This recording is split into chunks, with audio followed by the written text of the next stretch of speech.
দর্শক, ওঠার সময় তেমন ভয় লাগেনি, কারণ উপরের থেকে যখন নিচের দিকে তাকানো হয়েছিল তখন একটু ভয় লাগছিল।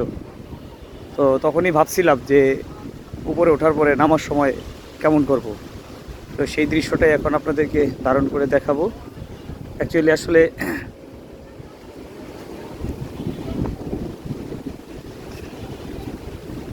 নামার যে ব্যাপারটা, এটা একটু ভয়ানক আমার কাছে মনে হয় আর কি। তো দেখা যাক নামতে কতটা সময় লাগে। ভিডিও কোনো পোজ দিব না, দেখা যাক।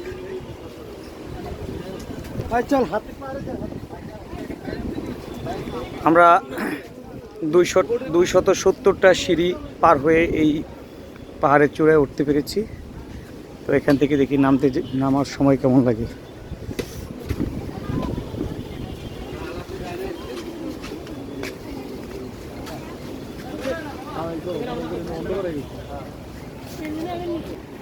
আমার স্টার্ট, হ্যাঁ 300 মিটার নিচে থেকে নামতেছি, উপর থেকে 300 মিটার হবে না, মেবি একটু কম বেশি হবে। 200 ফিট হবে। 200 ফিট উপর থেকে নিচে নামতেছি।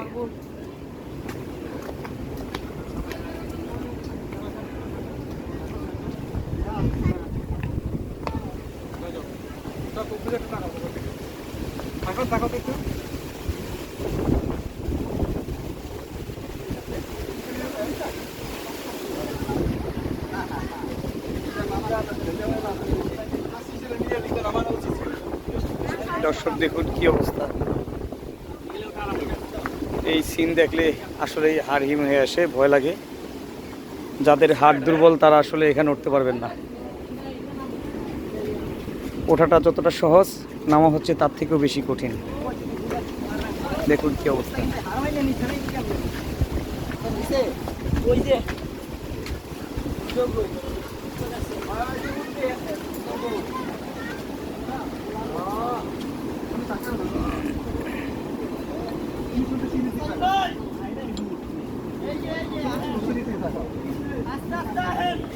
আমাদের ভিতরে একজন ভয় পাচ্ছে, Ashis.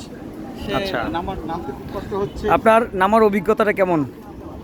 Just wow, just wow. Wow কেন? খুব ভালো লাগছে, একটা সুন্দর আচ্ছা, একটা প্লেস। ভয় লাগে না?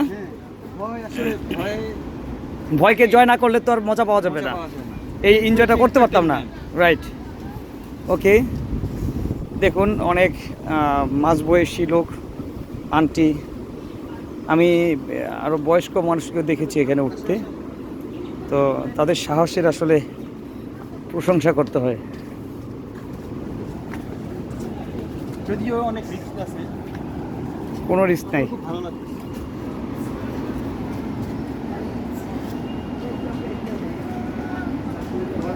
আমরা এখান থেকে ওই দিকে যাবো।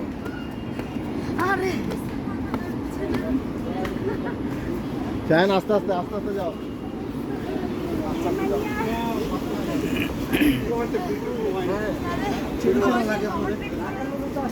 না, নামতে কোনো অসুবিধা হয় না, যতটা ভাবছিলাম সেরকম নয়। হার্টের রোগীদের জন্য এটা না, না, হার্টের রুগী, প্রেশারের রুগী, তাদের জন্য এই ক্লাইম্বিং না।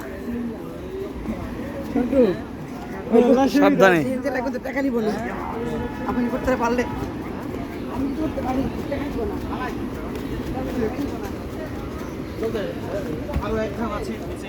হুম,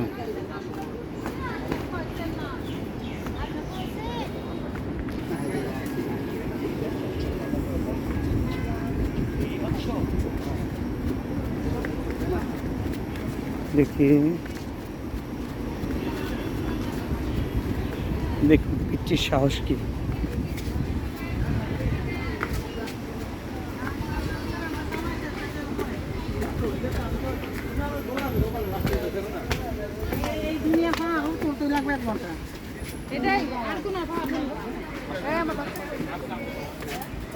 ওকে।